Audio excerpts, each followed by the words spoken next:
In this world of technology, things are ever changing, rearranging.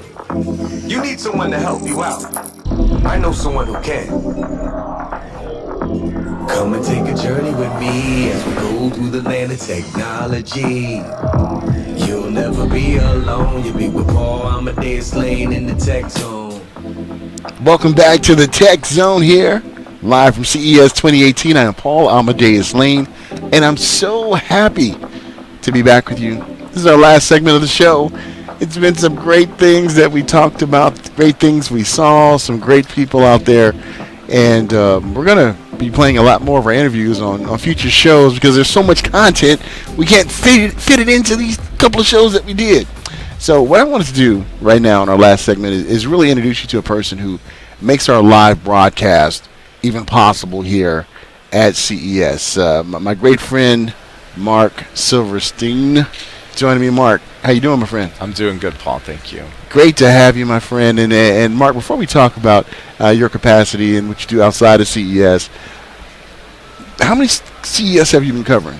I've done at least 15, and it might be more. I've lost track, actually. But I've been doing the radio only for at least 10 plus years. Wow, 10 plus years. Yeah. And what's it been like being here those 10 plus years and seeing how things have changed?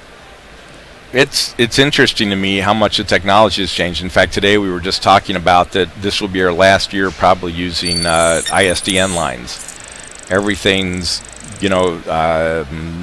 Cat 6, we can do internet, we can do Skype. I mean, there's so many choices now that ISDN is such an old technology and still an expensive technology that we're just going to completely move away from it for next year. And I'm happy to hear that because I remember a few years ago when I said, Mark, this year I'm not going to use the ISDN. I'm going to use Skype. And Mark said, okay, you need to get this piece of equipment right here to help you do it. And I remember when we tried to do that, and it came off without a hitch. And I'm glad to see technology now where we can use different innovations that are cheaper. A lot cheaper. To give you the same best quality, that we have even with ISDN. I know, and I think part of it is that people are exposed to media on so many different formats now and so many different distribution methods that it's more about content than perceived quality anymore. The average person doesn't know the difference between what an MP3 sounds like and an AAC sounds like, and they're just interested in the content. So we're moving away from, some people are still very interested in audiophile level files and music, but when it comes to speech, it's become more and more about the content and less about the quality of it. Which is both good and bad. Having more content available is great, and content's cheaper to produce now. But as we've expanded the ease of content, we've also decreased the level of production. That's true. In some ways, I believe. I was talking with Sinbad a few days ago. We were on a broadcast with LiveView, and Sinbad was saying that nowadays with a lot of content creators, you have certain ones getting all these views, all these followers, and he's like, man, I got to compete with a cat. A cat got 15 million. That's right. 15 million views. What I got to do to compete with the cat? But you're absolutely right. There's so much content now, and you have to get this content out quick. You have to be the first ones out there. If not, it can get lost in the shuffle of cards. Yeah. And here at CES, you put me in contact with some good folks when it comes to breaking the world record when it comes to the electrical car. Mm-hmm. Over at Genovations. We had a chance to talk with them earlier in the broadcast. And just to see technology like that, Mark, over the years you've been covering CES. I know. Did you ever think you would see something like that? No, I could not imagine this ever becoming so automobile-centric that it has. I'm amazed by that.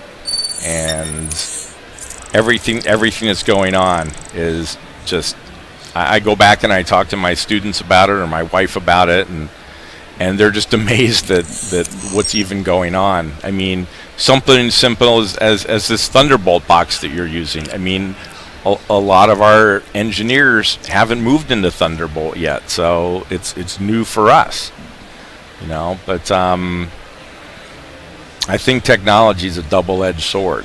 I really do. I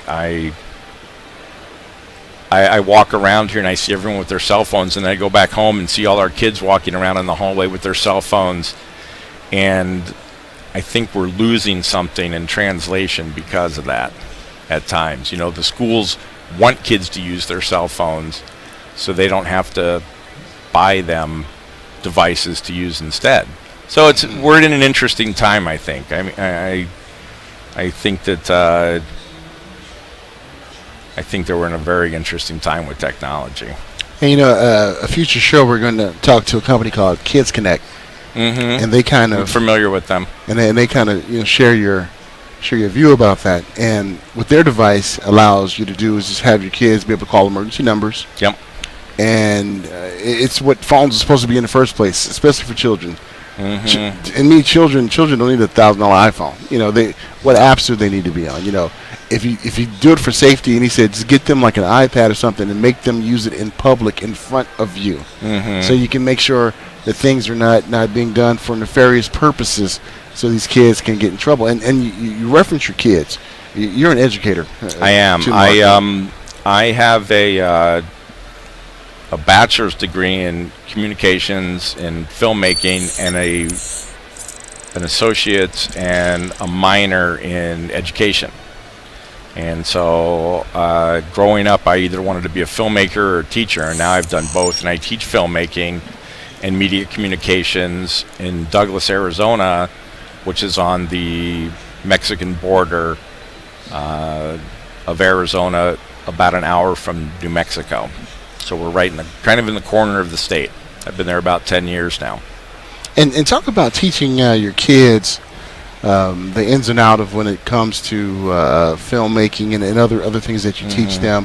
What has been the most challenging part of that? Getting them to write. Getting them to want to write and want to create, because the community there for them it's almost like going back in time 50 years. It's a small community. It's a Latino community. It's very old-fashioned, but getting them to write and express themselves and let them know it's okay to do that. But writing is the biggest part of my program, and creative writing, technical writing, writing emails, putting together their resume, things they just don't think about. But I really use the filmmaking as a way to get them to write and to communicate interpersonally. It's really just a trick that I use. And you got to be a cool teacher, Mark, because you can tell the love that you have for your kids. Whenever I miss them. I'm certainly missing them. Yeah. You know, and I know whenever we talk about innovation or whenever you meet people, it's with the goal of helping your children, helping them learn certain things. Absolutely. And that's just really refreshing out there. And it's one of the things I like about coming to this show and to other shows is I can meet people who can shed light on an area of the industry that I can't, because that's just not my expertise. And I've had many great guests, including the line producer from Tombstone last year came and spent a whole day with our kids, left his house at 4 a.m. And we've had cinematographers, we've had photographers. We had the business manager of KISS last year do a phone conversation with our kids. I mean, and he could talk about a side of the business that I could not, and it was fascinating. That's so true. And Mark, we enjoy catching up with you, my friend. You're always behind the scenes. Good to talk to you. Before we let you go, anything else you'd like to articulate out there? I'm just. It's so great for me for so many reasons to get to come here every year, and it's really about the people that I get to meet and just form friendships and relationships that continue on, and that's my favorite part of all of this. Yeah, because Mark and I are going on almost a decade of knowing each other from Yeah. being here at CES. I still remember when we first met. Yeah. I remember it like it was yesterday. So. And the cool thing about it is, I'll let you know, audience out there, is that they had a platform, and Mark and them had to bring over a ramp to get me up and everything, and they did everything. And then the following year, Mark was like, "Hey, we're gonna no more ramps. It's gonna be on the floor for you."